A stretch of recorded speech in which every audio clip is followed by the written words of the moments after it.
On the evening of May 8, 1987, the SAS were already in position around the village of Loughgall, County Armagh. They had been there for some time. Concealed in the fields and buildings surrounding the RUC station, soldiers from D Squadron, 22 SAS, waited in silence. They knew the target. They knew the vehicles. They knew the method. A JCB digger with a bomb in its bucket. A blue Toyota Hiace van carrying the gunmen. An 8-man active service unit from the IRA's East Tyrone Brigade, the most lethal paramilitary formation the Provisionals had ever produced. British security forces had confirmed the specific target, Loughgall RUC station, at least 10 days before the attack. The operation even had a name, Operation Judy. The level of preparation far exceeded what you would mobilize for a tip or a hunch. This was a pre-positioned kill. For decades, the official version credited surveillance and intelligence tradecraft, the patient, grinding work of 14 Intelligence Company and RUC Special Branch. Surveillance was real, coordination was real. But inside the IRA, the men who survived and the men who investigated knew something that no press conference acknowledged. An operation this tightly held, planned on a strict need-to-know basis, couldn't have been compromised by a camera in a hedge or an intercepted phone call. The operational details, the specific date, the specific vehicle, the specific station, the specific unit, pointed to a source at or very near the top of the Republican movement. What follows is the record of that accusation. What was alleged, who alleged it, what the evidence shows, and what it doesn't. Gerry Adams has always, consistently and under oath, denied being a member of the IRA or holding any rank within it. He has described the accusations against him as, in his own words, a mishmash of hearsay. His spokesman, when the most damaging document surfaced in 2017, called the claim utter nonsense. Those denials are part of this record. They have to be. To understand Loughgall, you have to understand the East Tyrone Brigade, specifically what it was by 1987 and how that made it different from every other IRA unit operating in Northern Ireland. British Army officers who served in Northern Ireland during the 1980s reportedly made a distinction that one journalist working the conflict recorded in detail. In Belfast, they said, the provos were trying to make the 6 o'clock news. In East Tyrone, they were trying to kill people. That wasn't commentary, it was assessment. The East Tyrone Brigade by the mid-1980s had become something qualitatively different from the urban IRA cells operating in Belfast and Derry. More operationally focused, more ideologically rigid, more willing to commit to large-scale attacks on security force infrastructure with no concern for political optics, and utterly unconcerned with how the attacks played in the Republic's newspapers. The brigade's strategy was built on a concept historians have called denial of ground. Destroy isolated RUC and Ulster Defence Regiment bases in rural Tyrone and Armagh. Prevent their reconstruction. Create corridors of territory where British security forces effectively couldn't operate. Ground under IRA control, not because the IRA held it overtly, but because the security forces had been driven from it. Analysts compared the methodology to rural campaign models used by ETA in Spain and the INLA in Ireland. The two men most credited with developing it were Padraig McKerney and Jim Linner. Linner was born in County Monaghan in the Republic of Ireland. He joined the IRA in his teens. In 1973, a bomb he was carrying exploded prematurely. He narrowly escaped death. The RUC called him the executioner. He was 31 years old when he died. His operational doctrine, developed with McKerney in the early 1980s, began materializing in December 1985, when his unit destroyed the RUC barracks in Ballygawley. Then, on August 11th, 1986, the brigade struck the RUC base at the Birches near Portadown. A 200-pound bomb delivered by a hijacked mechanical digger into the station's perimeter. 3 civilians were injured. The station was obliterated. It was a proof of concept, a rehearsal for the method that would be used at Loughgall 9 months later. Same brigade, same technique, same ideology driving it. Paddy Kelly, Patrick Joseph Kelly, was the brigade's commanding officer. Born March 19, 1957, in Carrickfergus, County Antrim, he had moved to Dungannon in Tyrone in his mid-teens and joined the Provisional IRA in the early 1970s. He was arrested in February 1982 on informant testimony, but released in October 1983 after the case collapsed for insufficient evidence. By 1985, he had become OC of the East Tyrone Brigade. Under his command, the brigade operationalized the denial of ground strategy with a lethality that made security force analysts in London and Lisburn genuinely alarmed.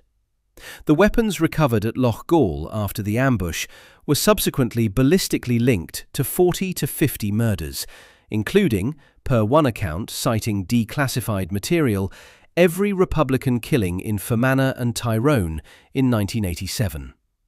Death in the Fields, the definitive account of the brigade, describes this formation as the deadliest unit the Provisional IRA ever produced. The British Army's own private assessment of the difference was blunt. Belfast was trying to make news. East Tyrone was trying to kill people. By 1987, they were succeeding at a rate that had no parallel in the rest of the organisation. By the mid-1980s, that same organisation was becoming a political liability for Gerry Adams. Adams had become president of Sinn Féin in 1983. He was the architect and principal driver of what the Republican movement called the dual strategy, armed campaign combined with electoral politics, encapsulated in a phrase that Danny Morrison delivered at the 1981 Sinn Féin Ard Esh. Morrison later said the formulation wasn't rehearsed. It came to him as he reached the podium. His exact question to the delegates: "Who here really believes we can win the war through the ballot box? But will anyone here object if, with a ballot paper in one hand and the Armalite in the other, we take power in Ireland?" That phrasing defined Adams's strategic project for the next decade. The armed campaign wouldn't be abandoned. It would be politically packaged, subordinated to a broader programme of electoral advance, and gradually transitioned into the background as Sinn Féin built electoral legitimacy on both sides of the border. It was a long game, carefully engineered, requiring Adams to maintain the confidence of both the movement's military wing and its growing political base. By 1986, that project was reaching its decisive turning point. Adams wanted Sinn Féin to end its policy of abstentionism, the practice of refusing to take seats in the Dáil, the Parliament of the Republic of Ireland. For decades, abstentionism had been a Republican article of faith. Participating in what Republicans called partitionist parliaments meant accepting the partition of Ireland itself. Ending it was, for the hardliners, an ideological capitulation that couldn't be dressed up as anything else. Adams and his close advisers had been preparing the ground for years.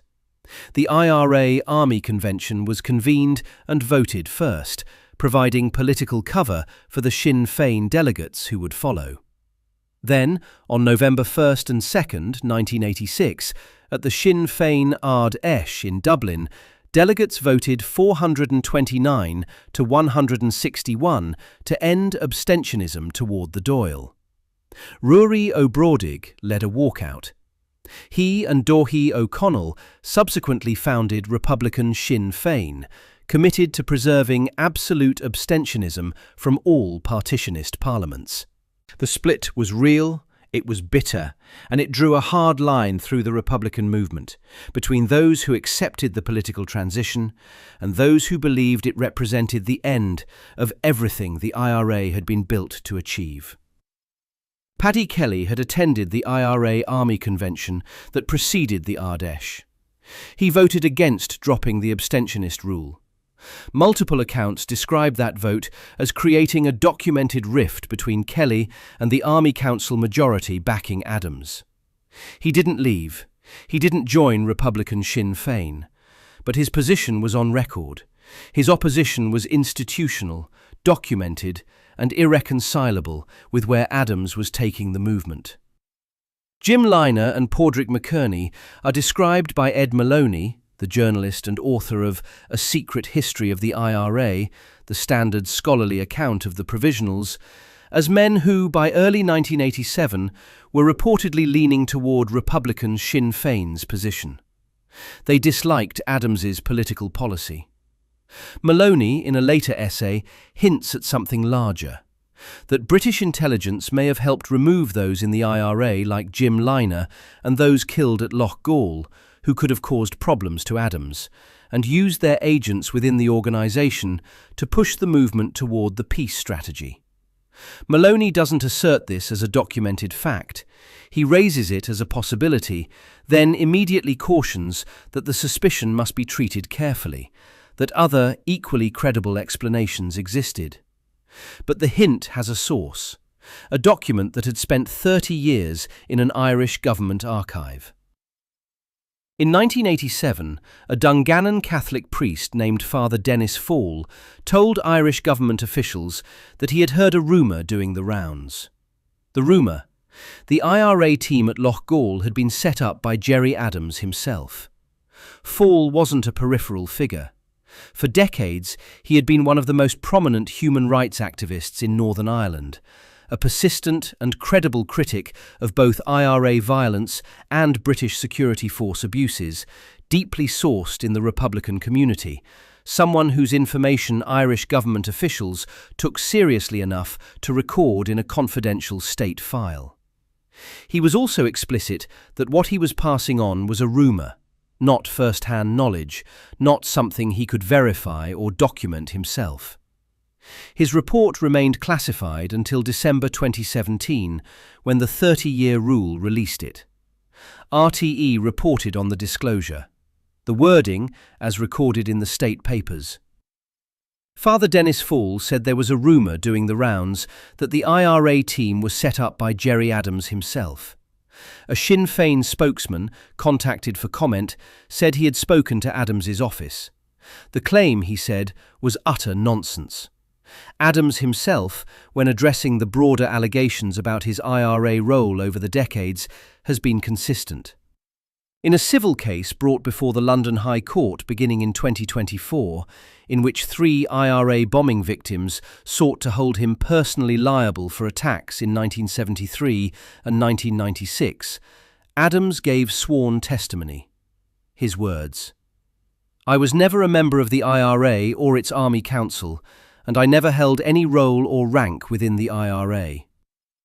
He described the claims against him as a mishmash of hearsay, mostly from British and RUC sources based on anonymous hearsay. In that same civil case, retired British Army Colonel Richard Kemp submitted a witness statement claiming he had been privy to detailed intelligence naming Adams as a member of the IRA Army Council. Kemp told the court that any bomb attacks in Britain would have required Army Council sign-off, and that it was, in his assessment, inconceivable that Adams wouldn't have been involved in authorising them. Under cross-examination, Kemp acknowledged he had no direct evidence that Adams was personally involved in any specific decision. His belief, he said, was formed from intelligence accumulated over many years, intelligence that, he added, had never been withdrawn or corrected. A separate former British intelligence officer, identified in court only as Witness A, gave testimony from behind a screen.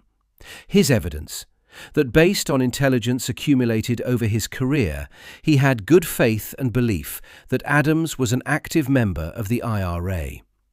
He told the court that his understanding was that Adams wouldn't have been able to do what he did in the political arena if he had not been on the IRA Army Council. The civil case was subsequently discontinued before a verdict was reached. No judicial finding on Adams's IRA status was issued either way. The only named, on-the-record individual in official documentation who specifically links Adams to Loughgall is Father Dennis Fall, relaying a rumour he heard in 1987. No former British intelligence officer, no SAS veteran, no FRU handler has ever publicly named Adams as the Loughgall source. No declassified government document does so. What exists is the rumour, the circumstantial architecture that gave it traction inside the Republican community, and the documented political reality that made it feel, to people inside the IRA, entirely plausible. That documented political reality starts with the question of what British intelligence actually knew and how they came to know it. Operation Judy required a functioning intelligence supply chain, and that supply chain, in Northern Ireland in 1987, was one of the most complex covert structures the British state had ever assembled. At its foundation sat RUC Special Branch, the principal holder of informant networks across both communities. Special Branch ran agents, debriefed sources, and fed information upward through a structure built around 3 tasking and coordination groups, TCGs, covering Belfast, South and North. These TCGs were integrated intelligence centres. Special Branch officers working alongside Army intelligence staff, MI5 analysts, and liaison to the SAS. A TCG is where raw intelligence from multiple sources gets aggregated, cross-referenced, and turned into actionable targeting. An 85% figure appears in a 1985 MI5 assessment. That proportion of intelligence leading to security force operations was assessed to come from Army and RUC intelligence sources combined, meaning human sources rather than electronic intercept. The GCHQ contribution to Northern Ireland operations in rural Tyrone and Armagh in 1987 isn't documented in publicly available open-source material with any specificity. Above the TCG level, but threading through it, was 14 Intelligence Company, the DET. The DET was a small, highly trained unit whose operators conducted covert surveillance in Republican communities, following vehicles, monitoring addresses, building pattern-of-life intelligence on known or suspected IRA members. They operated in plain clothes, in civilian vehicles, in areas where discovery would likely mean death. Their role was explicitly to gather intelligence rather than act directly. They fed the SAS. They didn't conduct ambushes themselves. When the DET identified a confirmed target with enough operational specificity, the file moved through the TCG to the SAS. For an SAS ambush deployment to be authorized, the intelligence threshold was high. You don't insert an SAS team of this size into a rural village without confidence in your targeting picture. The TCG assessment would need to establish that a specific operation was being planned, that the target was confirmed, that the method was understood, and that the date and approach were reliable enough to position forces in advance. A pre-positioned ambush, rather than a reactive intercept, requires a level of foreknowledge that surveillance alone, however patient and sophisticated, struggles to produce for an operation planned in tight security. The Force Research Unit, the FRU, operated alongside and above the DET in the intelligence hierarchy, handling the most sensitive human assets. IRA members who were providing information directly to British Army handlers. The FRU's operational morality was, to use a phrase from its own former members who later became whistleblowers, one that had no rules and no borders. The FRU handled agents who were continuing to participate in IRA operations, including, in the most documented case, Freddie Scappaticci, codenamed Stakeknife, who was simultaneously a senior member of the IRA's Internal Security Unit and a British Army asset. Scapatici's unit, the Nutting Squad, interrogated and executed suspected informers. He ran it for the British Army while being one himself. The FRU allowed him to continue killing people because the intelligence value was considered worth the cost. That isn't an interpretation. That is what the documented record of the Stakeknife case shows. Scapatici wasn't on the IRA Army Council. His position was inside the organization's internal security apparatus, which gave him enormous operational value, but a different reach than an Army Council member would provide. The FRU had demonstrated it could maintain an asset in a position of extreme organizational sensitivity for years, protect that asset through operational decisions that included allowing murders to proceed, and sustain the relationship without public exposure. The capability for something similar at a higher level, at Army Council level, was proven possible by the structure that already existed. The Stakeknife case does not implicate Gerry Adams. The connection between Scapatici and Adams in any documented intelligence record does not exist. What the case establishes is that the institutional machinery for running a senior-level IRA asset had been built, tested, and operated for years before Loughgall. Whether that machinery was applied at a higher level, Army Council level, in connection with the East Tyrone Brigade's 1987 operation, is what the available record does not resolve. What the record does resolve, on the intelligence side, is the breadth of foreknowledge that Operation Judy required. Weeks before May 8th, British intelligence had warning of an East Tyrone operation. At least 10 days before the attack, the specific target, Loughgall RUC station, was confirmed. The method was known. A JCB digger with a bomb in its bucket, backed by a vehicle carrying gunmen. A farmhouse near Loughgall was under SAS surveillance as part of pre-operation preparation. The station's occupants were protected or removed. A large SAS team was inserted and concealed. A formal code name was assigned and operational planning was underway, with enough lead time to establish firing positions around both the station and the approach roads.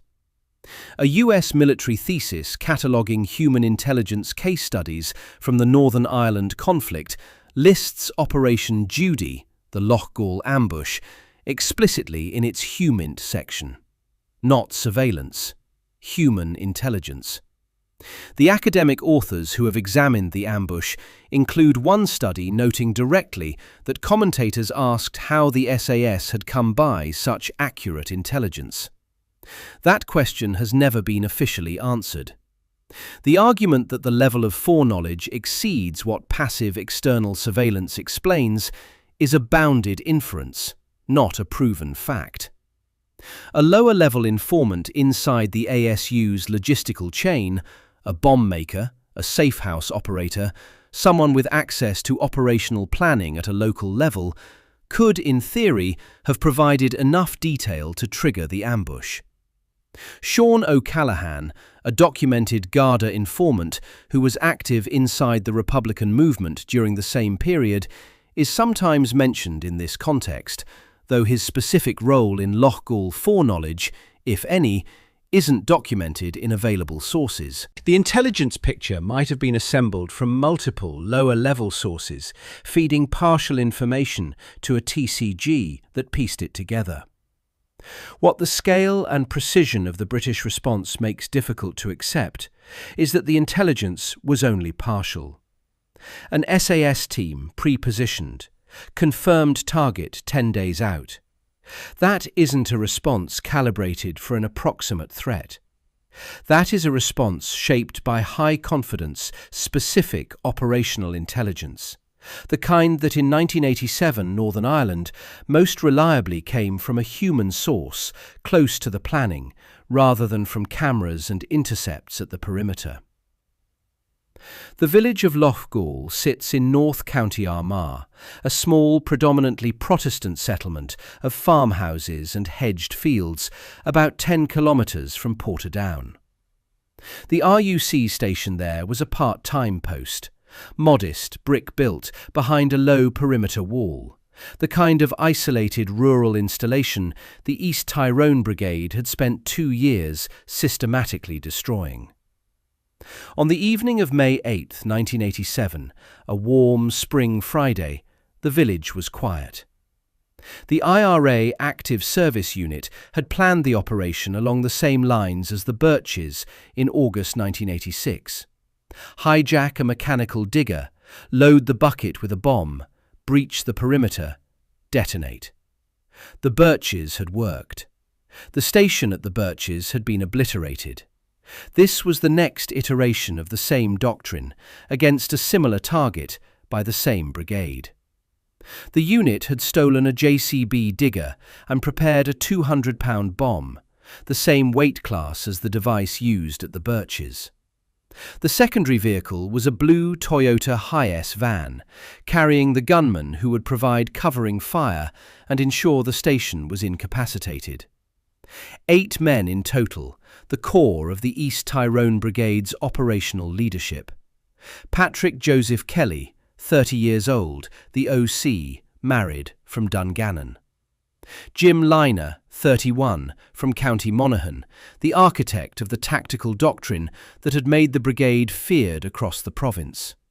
Padraig McKerney, Liner's strategic partner, whose thinking about the denial of ground strategy had shaped the brigade's entire operational philosophy. Alongside them, Declan Arthurs, Seamus Donnelly, Tony Gormley, Eugene Kelly and Gerard O'Callaghan. The digger moved toward the station first. It crossed into the village and approached the station perimeter wall.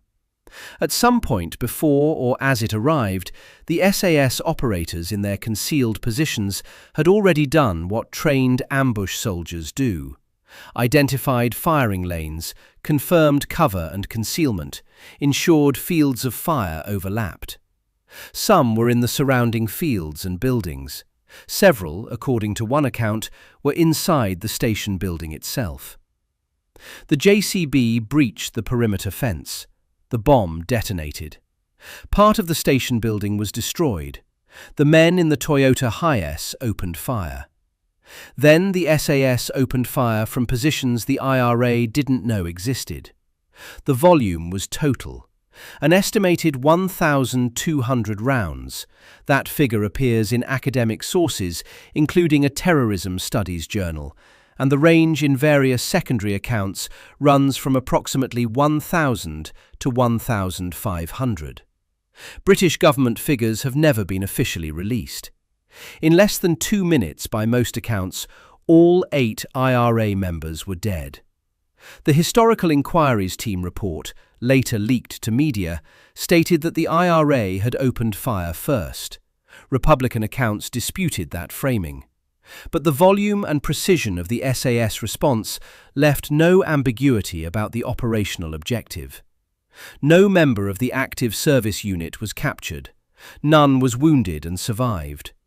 0. The SAS incurred no fatalities.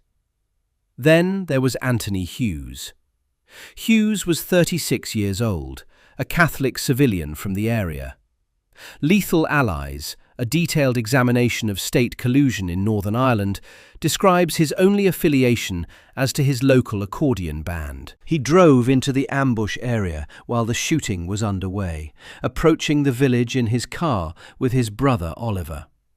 He was reversing out when an SAS unit opened fire, reportedly believing the car was a backup IRA vehicle.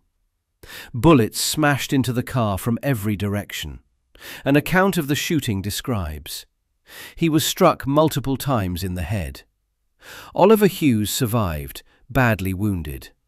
Anthony Hughes died in the road in his own village because he had driven through it at the wrong moment, and nobody who put this SAS force in those fields that night had made adequate provision for the possibility that a civilian would pass by. He was 36 years old and had no part in any of it. The Republican movement described the ambush afterward as the IRA's greatest single loss of life since the 1920s. Within the organization, the phrase that emerged was a psychological and strategic watershed. The East Tyrone Brigade had been effectively decapitated, its most experienced commanders, its operational architects, its ideological core, gone in a single night in a village in North Armagh. The SAS incurred no fatalities. It took, by some accounts, less time to kill 8 of the most capable IRA operators in Northern Ireland than it takes to eat a meal. IRA member Eamon Collins, based in Newry, learned of the ambush the morning of May 9th.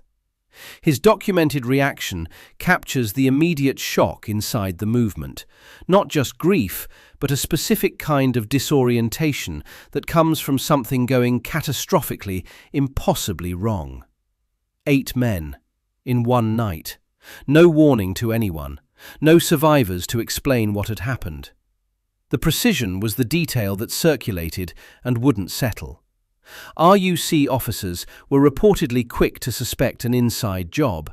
That observation appears in Double Agent, an account of undercover operations in Northern Ireland. Inside the IRA, the question of how the operation had been burned was immediate. An operation that tightly secured, on strict need to know, involving senior commanders who didn't broadcast their intentions. How had the British known enough to assemble a force of that size and position it in advance of the IRA's arrival? The Provisionals operated under a standing assumption about informers, that they existed, that they were a constant threat, and that they typically operated at the local level. Drivers, lookouts, support network members, people who knew about a specific operation but not about the broader movement. The IRA's internal security unit, the Nutting Squad, hunted these people. The executed informers found on roadsides with their hands bound were the product of that hunting. It was brutal, it was widespread, and it was the primary counterintelligence mechanism the IRA relied on to maintain security. A source at local level, someone inside the Loughgall operations logistics chain, was the working assumption that a disciplined investigation would begin with.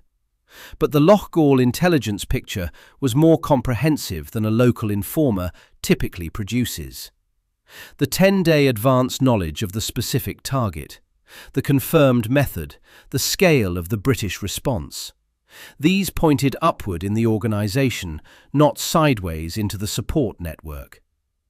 Father Dennis Fall's report to Irish government officials in 1987 represents the earliest named, on-record instance of the accusation being made above the level of street rumour and into a channel that generated a written document. Fall had his reasons to suspect that Gerry Adams's hand lay behind the ambush. That phrasing is Ed Maloney's, writing 30 years later. It's framed as suspicion, as inference, not as evidence.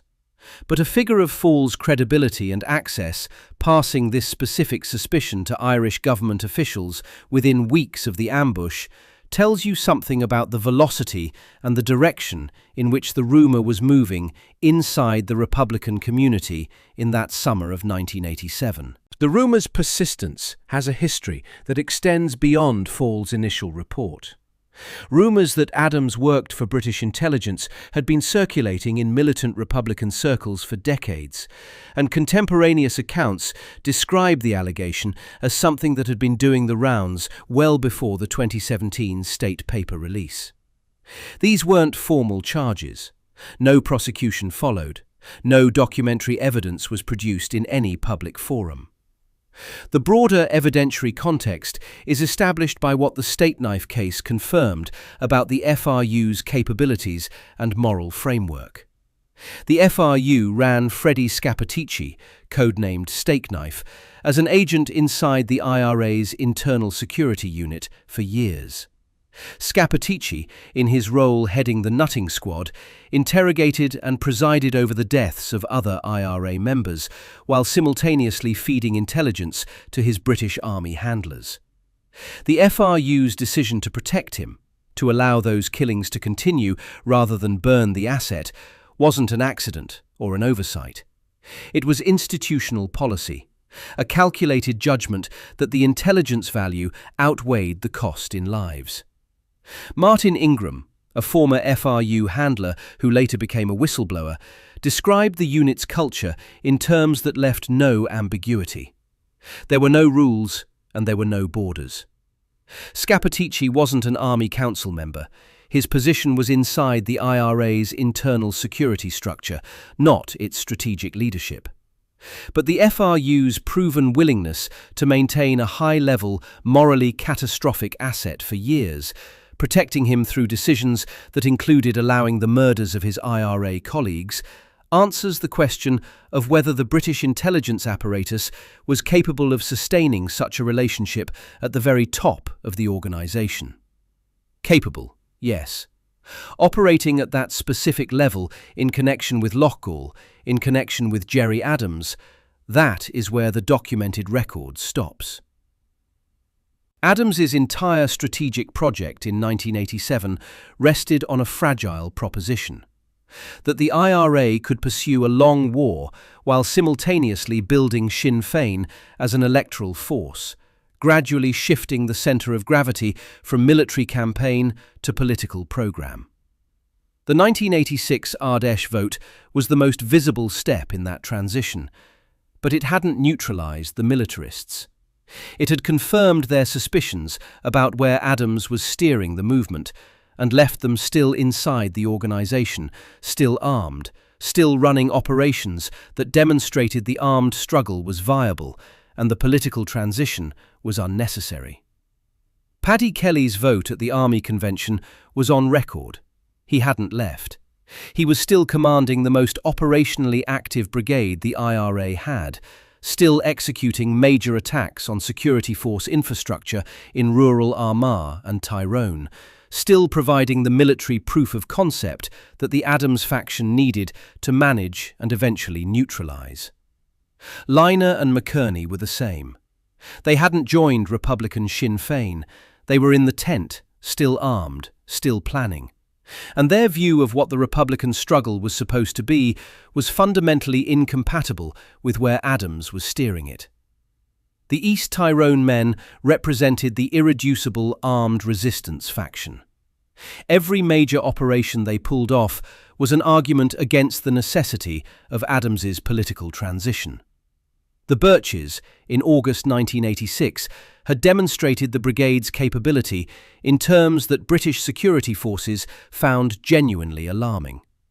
Loughgall was to be the next proof of that doctrine, the next demonstration that the East Tyrone model was correct, that the war could be won by escalating military pressure, that the ballot box was a distraction and not a destination. The political threat was real and documented.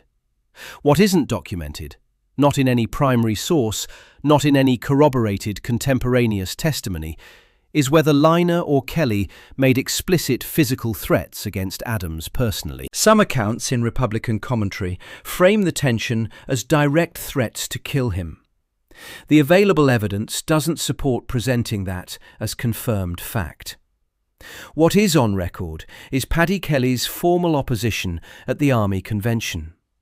What is reported by Maloney from within movement sources is that Liner and McKerney disliked Adams's political policy and were leaning toward the breakaway faction's position. The physical threat question matters because the script of events that circulates in Republican communities about Loughgall requires it. The theory that Adams acted to remove men who threatened not just his strategy, but his life.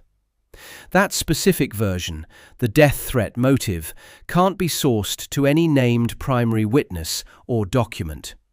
The political threat was real and documented. The personal physical threat is reported and unverified. But for the political stakes, explicit threats weren't required.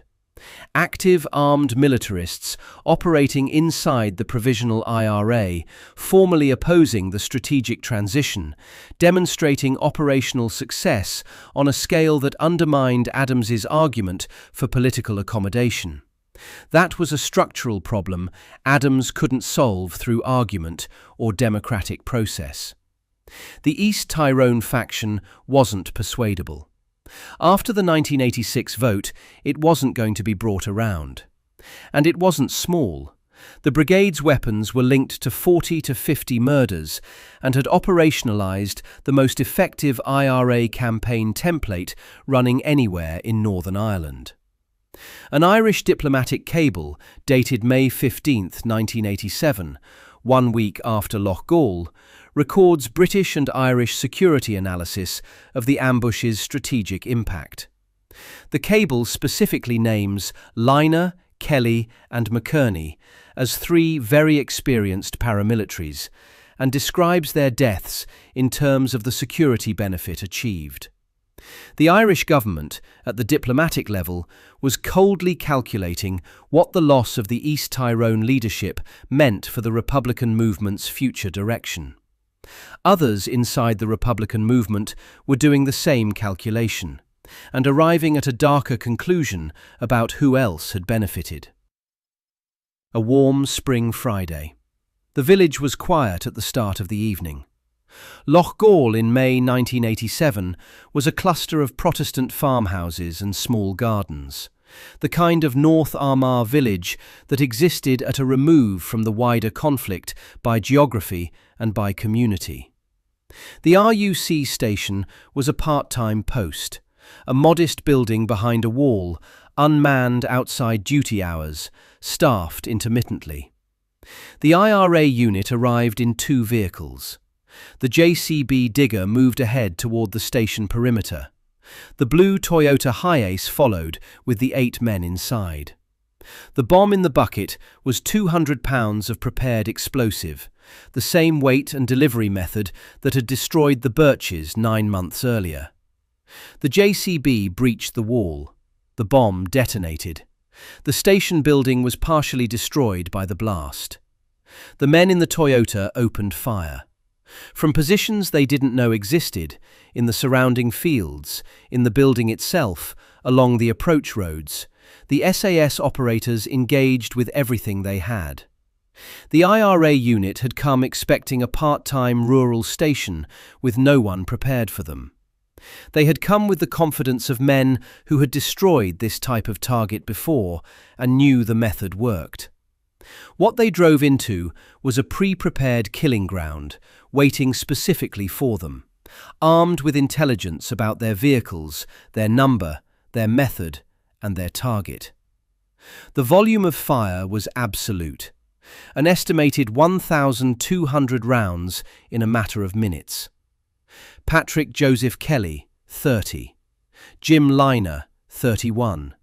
Padraig McKerney, Declan Arthurs, Seamus Donnelly, Tony Gormley, Eugene Kelly, Gerard O'Callaghan. All 8 dead. No survivors.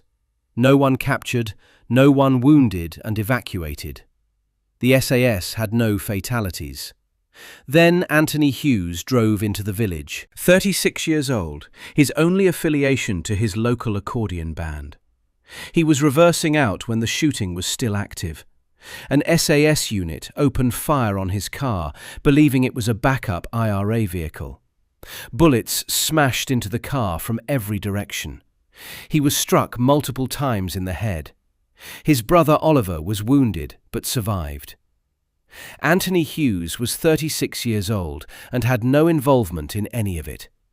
He was killed because he was in the wrong village at the wrong moment during an operation conducted in the dark, where the men with weapons didn't know who he was, and where the intelligence that placed this SAS force in those fields had apparently made no provision for the possibility that a civilian might pass through.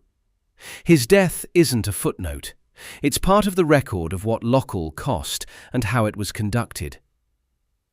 The funerals were large.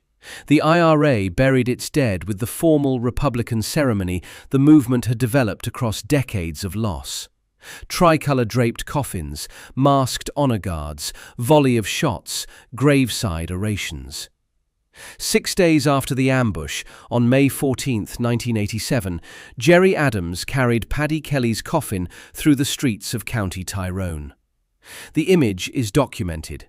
He is among the pallbearers, surrounded by mourners, dressed for a funeral in a small Irish town. He delivered graveside orations at multiple funerals of the Loughgall dead. At Tony Gormley's funeral, an Irish diplomatic cable dated May 15th, the same cable that noted the security benefit of eliminating Lynagh, Kelly and McKerney, recorded that Adams stated the British government understood that it could buy off the government of the Republic of Ireland. The orations were formal Republican commemorations. The language was of martyrs, of volunteers, of the justice of the armed struggle and the betrayal of the Irish people by their enemies. Adams moved between coffins in the days after the ambush, delivering the movement's public grief to the families of the men who had been killed. The men inside the IRA who attended those funerals were already carrying the question that the orations didn't address. How had the British known? The precision of the ambush, the scale of the SAS deployment, the advanced knowledge of the specific target. None of it resolved into a comfortable answer about surveillance and tradecraft. The military logic kept pointing toward a human source at the operational core, or higher. What circulated in the weeks that followed, and what Father Dennis Fall passed to Irish government officials sometime during 1987, was a specific accusation. Adams. The man carrying the coffins. The man delivering the eulogies. The man whose political project had just had its most dangerous internal obstacle removed in a single night. The accusation has never been proven. It has never been prosecuted, never been the subject of a judicial finding, never been confirmed by any named intelligence officer or former IRA commander who was in a position to know. Sinn Féin called it utter nonsense. Adams denied it under oath.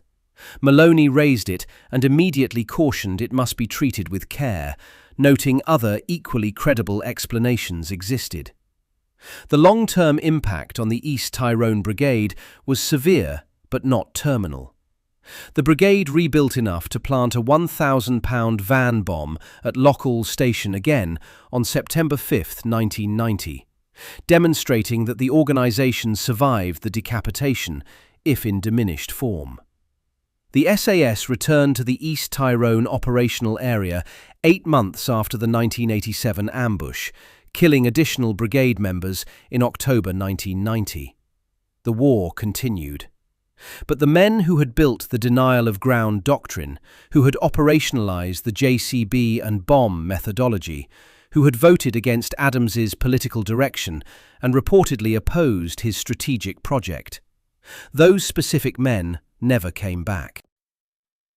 The accusation, stated with the precision the evidence supports, is this: that in the months before May 8, 1987, the IRA's East Tyrone Brigade represented the clearest internal challenge to Gerry Adams's project of transitioning the Republican movement toward electoral politics. That the brigade's commanding officer, Paddy Kelly, had formally opposed Adams's line at the 1986 Army Convention. That Jim Lynagh and Padraig McKerney reportedly disliked Adams's political policy and were leaning toward the abstentionist breakaway faction while remaining inside the Provisionals and continuing to demonstrate that armed escalation worked. That this made the East Tyrone leadership not merely political opponents, but a structural impediment to Adams's strategy. That democratic process within the movement had not resolved, and couldn't resolve. That British security forces received intelligence about the Loughgall operation that was specific enough, 10 days out, specific target confirmed, method confirmed, scale of deployment unprecedented, to suggest a human source close to the planning, not peripheral to it. That this intelligence was processed through the TCG and FRU structures that had already demonstrated, through the Stakeknife case and others, the capacity to run high-level IRA assets and protect them through operationally compromising decisions. That the outcome of the ambush, 8 dead, 0 survivors, 0 captured, the precise elimination of the East Tyrone leadership, served the interests of both British security forces and whoever in Republican leadership needed that faction removed. And that Father Dennis Fall, a Dungannon priest with credibility and Republican community access, told Irish government officials in 1987 that the rumour doing the rounds named Gerry Adams as the man who had set the unit up. Adams denies it, under oath and consistently. Sinn Féin calls it utter nonsense. No former British intelligence officer has named him. No declassified document does. The civil case brought against Adams by bombing victims, which touched on broader questions of his IRA role, was discontinued without a finding. What the record does show, without ambiguity, is that the men who died at Loughgall were the men whose existence posed the greatest internal obstacle to Adams's political transition. Their removal solved a problem that the 1986 Ard Esh vote had failed to solve. The East Tyrone militarists had survived the split intact, operationally active, and formally on the record against Adams's direction. After Loughgall, they were gone, all of them. An Irish government diplomatic cable, written 7 days later, assessed the security benefit of their elimination. British intelligence had executed the ambush with a precision that demanded a human source inside the planning. 2 parties benefited: British security forces, who had eliminated the most lethal IRA formation operating in Ulster, and whoever inside the Republican leadership required the East Tyrone faction removed before it became unmanageable. Whether those interests coincided accidentally, both parties independently identifying the same threat and acting on it, or whether they were aligned deliberately by a human source at the apex of the movement, is the question the evidence can't definitively answer. The Fall document puts a name to the latter possibility. The Sinn Féin denial dismisses it. Maloney sits between them and declines to close the question.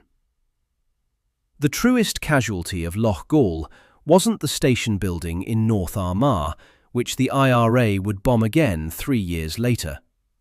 It wasn't the East Tyrone Brigade itself, which rebuilt and continued.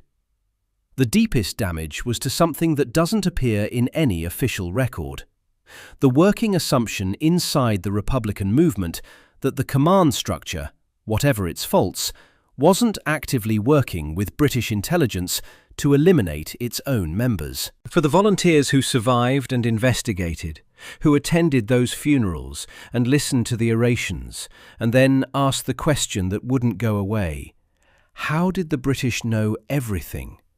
The working assumption began to crack.